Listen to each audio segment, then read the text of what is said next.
High, কেমন আছো তোমরা সবাই? আশা করি খুব খুব ভালো আছো। আমিও আছি বেশ। একটা নতুন ভিডিওর সাথে তোমাদের সকলকে ওয়েলকাম। তো দেখো, আজ বৃহস্পতিবার, ভীষণ ব্যস্ততা। বৃহস্পতিবারে তো একটু কাজের চাপ থাকে। আর আমার এই বেশ কিছু দিন ধরে ভীষণ ব্যস্ত আর কি, সময়ই পাচ্ছি না। কোথা দিয়ে যে সময় চলে যাচ্ছে বুঝতেই পারছি না। এত বড় বেলা, কিছুতেই যেন কাজ করে উঠতে পারছি না। আর বিশেষ করে ছেলেটার তো স্কুল ছুটি পুরো এই মাসটা, প্রায় বলতে গেলে। ওই জন্য ওকে নিয়ে আরও ভীষণ সবসময় থাকছে বাড়িতে, আরও ব্যস্ততা। স্কুলটা না খোলা অবধি আর হচ্ছে না। আর কয়েকটা দিনই বাকি, এই 1 এপ্রিল থেকে ওর স্কুল শুরু হয়ে যাবে, 1 এপ্রিল থেকেই। তো ভীষণ ভীষণ ব্যস্ততা একেবারে চলছে। তো কাজ করে আর শেষ করতে পারছি না। কাজ যে আহামরি কিছু থাকে তাও না, তবুও জানি না কেন।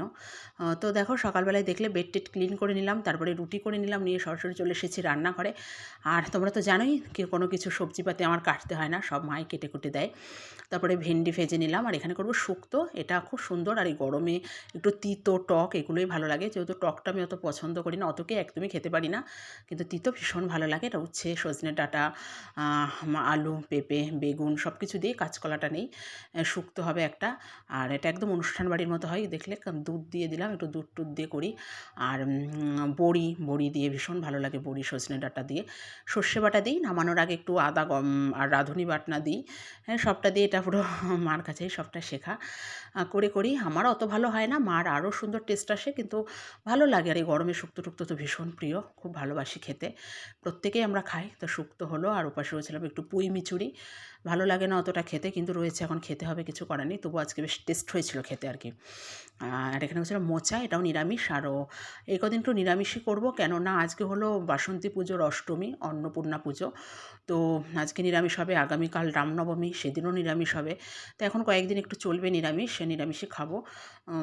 তো দেখলে ঝটপট করে ছেলের জন্য কী যেন করেছিলাম, বেশ সয়াবিন ভাজিভুজি করেছিলাম, এইসব করে টরে নিলাম ঝটপট করে। করে নিয়ে রান্নাবান্না কমপ্লিট করে, তারপর তো ঘরবাড়ি মোছা টোছা থাকে, সবই থাকে ফাঁকে ফুঁকে, সবটা তো আর ক্যাপচার করা সম্ভব হয় না। চলে এসলাম ঠাকুর ঘরে পুজো দিতে, ভীষণ দেরি হয়ে গিয়েছিল। আর বলি না, ছেলেটা তো লেজুর, ও দেবে। আমি বললাম না, আজকে প্রচণ্ড লেট হয়ে গিয়েছে, বৃহস্পতিবার, আমার সমস্ত ঠাকুরকে স্নান করানো থাকে। দেখলে কপুসোনাকে স্নান করিয়ে দিলাম, দিয়ে একটা ধোয়া পরিষ্কার আর একটা ড্রেস পরিয়ে দিলাম। বললাম যে ঝটপট করে আমি করে নিই, তুমি আসলে আরও দেরি হবে, আরও সারাক্ষণ পাশে ঘুরবি আর বক বক বক বক করে যাবে, জানো না। তা তাড়াতাড়ি করে নিচ্ছিলাম। আর গরমও বেশ পড়েছে, ভীষণ গরম, খুব কষ্টও হচ্ছে। অতিরিক্ত গরম পড়ে গেল। আর এই চৈত্র মাসের থেকে তো শুরু হয়ে গেল এই গরম, চৈত্র মাসে পরে বৈশাখ জ্যৈষ্ঠ টানা চলবে। একদমই পছন্দ না। সারা বছর কেন শীতকাল থাকে না এটা বুঝি না। তো ঠান্ডা আমার ভীষণ প্রিয়, শীত প্রিয় ঋতু। তো ওই জন্য পাহাড় আমার খুব ভালো লাগে। তাই ইচ্ছা আছে, যদি কোনো দিন সম্ভব হয়, দেখি পাহাড়ে একটা বাড়ি কিনবো। জাস্ট মজা করছিলাম, কিন্তু যদি ভগবান মুখ তুলে তাকায় নিশ্চয়ই সম্ভব হবে। সিকিম খুব ভালো লাগে, দুবার ঘুরে এসেছি সিকিম থেকে। তো মনে হয় মেঘের দেশে একটা বাড়ি করতে পারলে খুব ভালো হতো। আম ওই লাচুং, জিরো পয়েন্ট ওই সব জায়গায় গিয়েছি, ওগুলো একটু বেশিই কষ্টকর, কিন্তু সিকিমটা খুব সুন্দর জায়গা, ভীষণ সুন্দর একটা রাজ্যটা। তো ভীষণ পছন্দের। আমি তাই দুবার গিয়েছি। তো বলি ওর বাবাকে যে এখানে পাকাপাকিভাবে থেকে গেলেই হয়।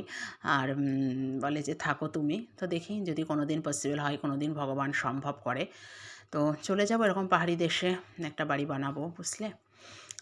তো যাই হোক, এখন সেসব থাক, সেটা পরে ভাবা যাবে। তাই কথা বলতে বলতে দেখলে তারপরে মা লক্ষ্মীকেও স্নান করে দিলাম, তারপরে আমার গনু সোনা গণেশ ঠাকুর, তাকেও অভিষেক করে দিলাম, তারপরে এখানে ফল বানিয়ে নিলাম, নিয়ে ঝটপট করে পুজো দিয়ে দেবো। আর ভগবানকেও দেখিয়ে দিলাম কি অপূর্ব লাগছে, কি মিষ্টি লাগছে করে রাজবেশ। আর মাকে ওই মা লক্ষ্মীকে ওই মুকুটটা পরালে না, দারুণ দারুণ দারুণ লাগে, করে রাজ রানী লাগে। আমি দু চোখ ভরে তাকিয়ে দেখি, এত অপূর্ব লাগে কি বলবো। মা যদি কোনো দিন কৃপা করে, করুণা করে, একটা সোনার বানিয়ে দেবো, আমার খুব ইচ্ছা, জানো তো। সোনার মুকুট মাকে দেওয়ার, যদি মা কোনো দিন কৃপা করে, মুখ তুলে চাই, নিশ্চয়ই সম্ভব হবে। মায়ের আশীর্বাদ ছাড়া না সমস্ত কিছুই অসম্ভব। আমি এটা মনে প্রাণে বিশ্বাস করি, ভগবানের আশীর্বাদ ছাড়া কোনো কাজ সম্ভব হতে পারে না। এটা বিশ্বাসটা যার যার কাছে, বলে না বিশ্বাসে মিলাই বস্তু তর্কে বহুদূর। তো ভীষণ ভগবান বিশ্বাস করি, ভগবানের পরেই সবটা ছেড়ে দিয়ে রেখেছি। ভগবান ভরসা। মাকে আমি রোজ মুকুটটা পরাই আর বলি যে, "মা তুমি আশীর্বাদ করো যেন তোমাকে এরকম একটা সোনার গড়িয়ে দিতে পারি।"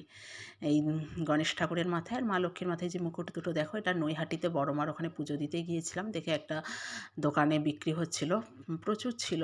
তো আমার দেখে ভীষণ পছন্দ হয়েছিল, তো ওখান থেকেই নিয়ে এসেছিলাম। তখন আমাদের এই বনগাঁতে কোনো দোকানে দেখিনি আর কি, এখন অনেক জায়গায় অনেক ইয়েতে দেখি আর কি। তো দেখো পুজো পার্বণ কমপ্লিট, আর এটা দুপুরে খাওয়ার আগে ধনিয়া পাতা কেটে রেখেছিলাম, সেটারই একটু পকোড়া টাইপের করে নেবো। আর এগুলো তো গরম গরম ভালো লাগে, নাহলে আগে ভাজলে ঠান্ডা হয়ে যায়। তো ওই জন্য গরম গরম এবার খাওয়ার আগে এগুলো একটু ভেজে নেব। আর সেটা একটু প্রিপারেশান করে নিচ্ছিলাম। আর প্রচুর ধনিয়া পাতা রয়েছে, তো সেটাই একটু মা কেটেই রেখেছিলো, বললো খাওয়ার আগে একটু বড়া করে ভেজে নিও। এখন খাবো যেহেতু, তাই ওই জন্য চটপট করে আর কি ভেজে নিচ্ছি। তো ভিডিওটা কেমন লাগলো অবশ্যই জানিও, আর বেশি বেশি সবাই চ্যানেলটাকে সাবস্ক্রাইব করো, লাইক করো, কমেন্ট করো, আর কেমন লাগছে কিন্তু অবশ্যই জানাতে ভুলবে না, মনে থাকে যেন। বেশি বেশি করে সাবস্ক্রাইব করবে আর লাইক কমেন্ট শেয়ার করবে ভালো লাগলে। তো আজ এই পর্যন্তই, চলো টাটা, দেখা হবে একটা নতুন ভিডিওর সাথে অন্য কোনো দিন। চলো বাই।